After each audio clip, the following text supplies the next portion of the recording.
Hello lovely people, welcome to Pro Strings. I'm Henriette and today we're practicing Upstairs Downstairs from the Waggon Wheels book. Now when you look at this piece you can hopefully spot immediately that this starts on a G major scale. So let's get our lesson started today by playing that scale. As we usually do, we're playing every note twice with long bows, and then at the top we just add a fourth finger before we go down. Are you ready? Let's check our finger line, our thumb and our tennis ball. Let's have a super bow hold today as well. Have your thumb bent underneath.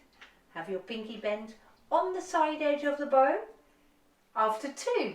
1, 2.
Well done. Why do I like to start with a scale at the start of a lesson? That is because we can just review our techniques, and I'm hoping that you're not just playing the G scale without thinking, but that your head, while you play, goes over, am I using straight bows? Is my left hand in the correct position?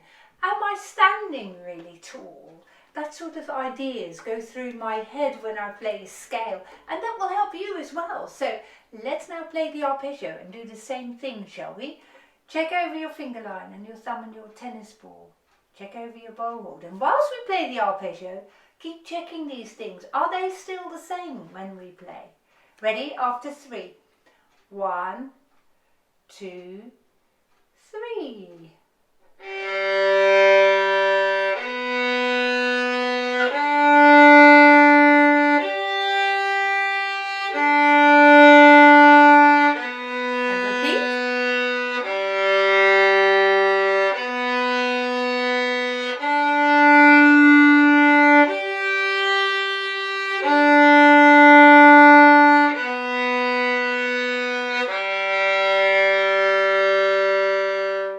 That was awesome, well done. You see, now you're warmed up, and not only that, you have gone over all your positions, your postures, the way you hold your violin and so on. So you've made good progress in that short space of time. Now, at long last, we're going to play Upstairs Downstairs. Are you playing it with me? We're playing it at the lower half of the bow initially. 1, 2, 3, 4.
notice how you play alternately on the lower half of the bow, and then you have a long bow which brings you to the upper half, lower half, upper half, and so on. And if you structure your bow precisely like that, you'll get a really nice sound. So if you're not yet there, if you find that really difficult still, make that your first priority, to sort out your upper halves and your lower halves. Lovely stuff. Now let's carry on, and let's now start to listen out much more precisely, that your bowings and your fingerings are nicely in sync with one another. So what I sometimes hear is this, like that. Why don't we go and play this song again, listening out, so that your bow and your left hand are precisely in sync. Let's do that on the first 2 lines of this piece, shall we? We're going to get started after 4. 1, 2, 3, 4.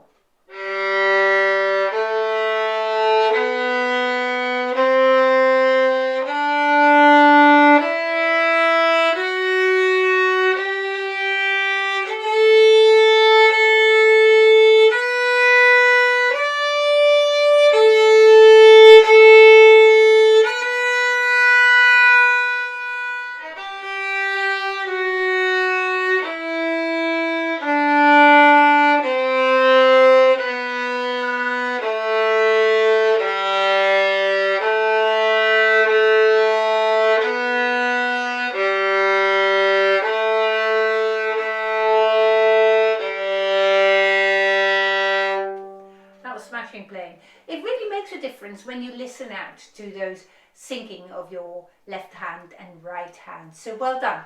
Now I want to use the second half of this piece for something else. You've noticed that I always have a purpose when I practice. I never just play it through. Well, I occasionally do, because that's just for fun, isn't it? But if you want to get better at the violin, set yourself a task of something that you find perhaps difficult or that you think you can improve on, and work specifically on that without thinking about anything else. So this time, when we play lines 3 and 4 in this piece, I'm going to listen out especially to my tuning. And the first fingers in this piece are particularly risky when it comes to tuning. So why don't we start to listen out in particular to how we play the first fingers. Right, we're starting on those 2 first fingers, so we might as well just check them.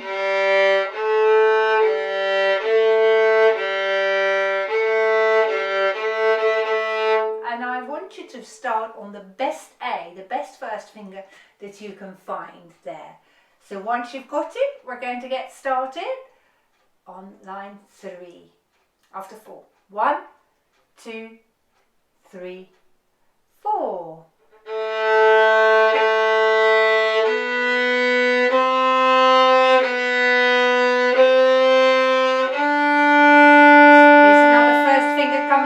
Listen carefully. Pick your best one. Here it is.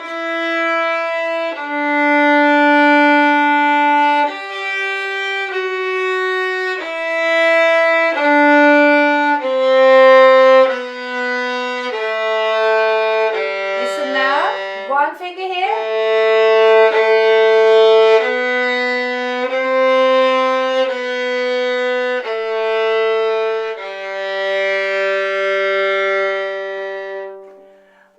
And each time you play with this intonation issue in mind, you get better at playing in tune. So keep going. You're doing great on that. Now we're going to play the whole song one more time from beginning to the end. And this time what we're going to try and do is add some louds and softs, some dynamics. So we're going to start fairly carefully, mezzo forte at the start, but then as your row of notes grows and you play up that scale, perhaps you can lengthen your bow strokes a little bit and play louder and louder. If you play notes that are going up, so get higher, play a little crescendo. Then when you play notes that are going down, soften your music a little bit, play diminuendo. And that is a nice means of expression that I want you to get used to making in your music. You might remember that we have talked about this in our lessons. There are 3 ways of playing louds and softs. Our first one was using more bow. Our second way to play louder was coming closer to the bridge with your bow. And our third method, which we use automatically when we do methods 1 and 2, is press a little bit harder on the bow. But that mustn't be your first inclination to press harder. Your first way of playing louder is always using more bow. So as we play up this scale here at the beginning of this piece, we're going to make our bow strokes gradually a bit longer. So let's get started from the beginning.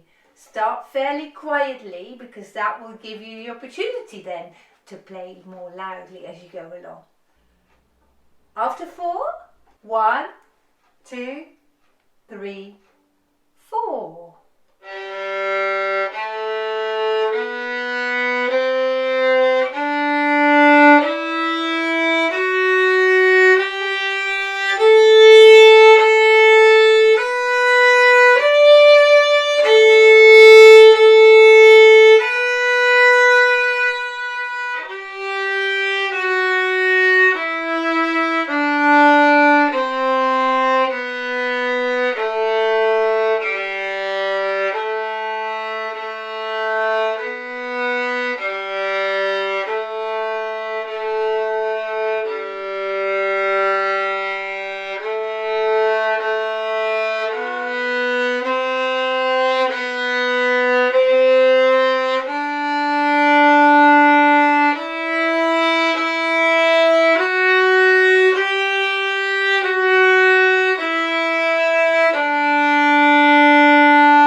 Well done, that was clever. It's lovely when you add the rise and fall of the line in your music, so that makes it a very musical performance. Well done you! So, if you've enjoyed this lesson, why not like it and share it with your friends? Do please write in the comments section below as well. It's really nice for other people to read about how you found this lesson. Thank you so much for doing that, and I look forward to seeing you again very soon. Goodbye.